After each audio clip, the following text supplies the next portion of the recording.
Alright, good morning, Laurelians. This is Sir Yuan, and welcome back to Practical Research 1. For today, we'll be talking about how to use OBS Studios um, to make video reports, especially for research and for general purposes. And let's say, for example, one of your teachers would like you to create a video presenting a particular topic. So this is how you do it in OBS Studios.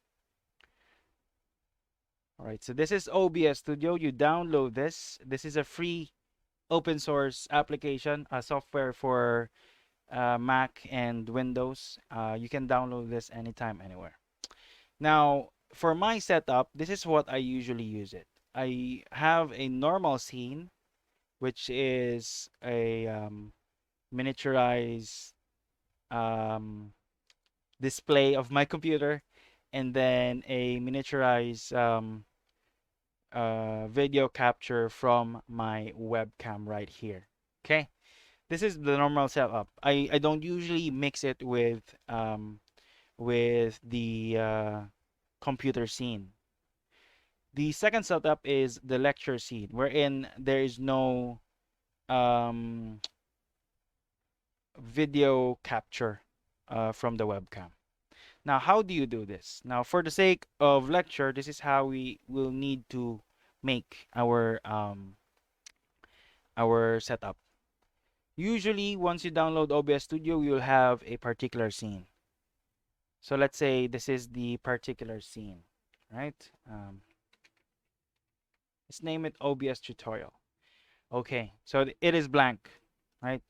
Now, what you need to do is click under sources, you click plus, and then you need first to click display capture. Hit OK. Once it's done, do you want to capture the cursor or not? It depends on you. I prefer not to capture the cursor. Then there you have it. There's your computer scene. Now, let's say you'd like to add your webcam. Okay. Go to plus again. And then you look for video capture device. Here is it. Here it is, sorry. Click that. Hit OK. Then you'll be redirected to general webcam or OBS virtual camera. Okay. So you go ahead and do that. Right. Let's say, for example, sir, it is not showing in my screen. Okay. What you need to do, sorry, that was wrong. What you need to do, okay, let's go back. Let's select display capture. Hit OK. And then you hit the plus sign again. Look for the video capture device. Click that. Add existing. Capture device. Make source visible. OK. That is me. That is the webcam. How you say that? You scale it down to size. Okay. Now, once you have done that, you would proceed with doing a trial and error phase. Let's say, for example, how do I look? Is it too small? Is it too big? Let's see. Okay, maybe it's too big, so I want to minimize it. How does it look? Does it look good? Does it look nice? Okay. So once that's done, virtually you're already okay. However, let's say you have an external microphone. What you need to do is you need to add an audio input capture. Add existing and then make it visible. Okay. So for example, mic and aux. Audio input capture. Okay. Then with that, you have here your audio input. This is the microphone. Then you need to adjust. Now, when you're adjusting, depending on how close the mic is to your mouth or how loud you talk, you look at the equalizer.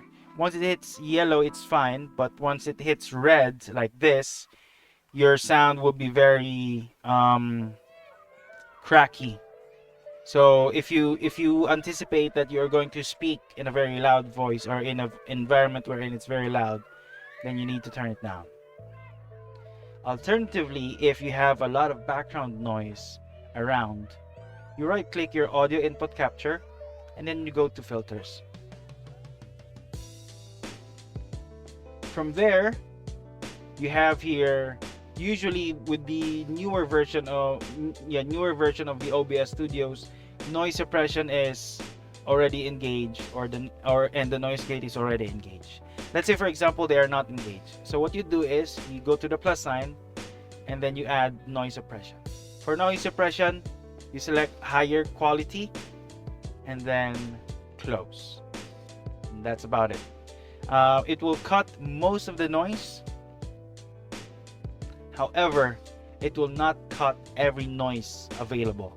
Okay, you need to bear in mind that, and you need to know if you have, let's say for example, a external microphone, you need to know exactly how to work your equipment. Okay. Now, this is a very simple tutorial for OBS Studio. You can look for a lot of tutorials in YouTube, but for the purposes of our education and whatnot, this is very helpful for you. Other than that, you can do a Zoom meeting with your group members, and then you can record the session. That way it will be easier. There will be no fiddling with tools and whatnot. It will already be layouted by Zoom. Okay. Anyway, stay safe. I hope you're well, and I hope this helps for preparing a video presentation, a pre-recorded video presentation. All right. I'll be seeing you. Ciao.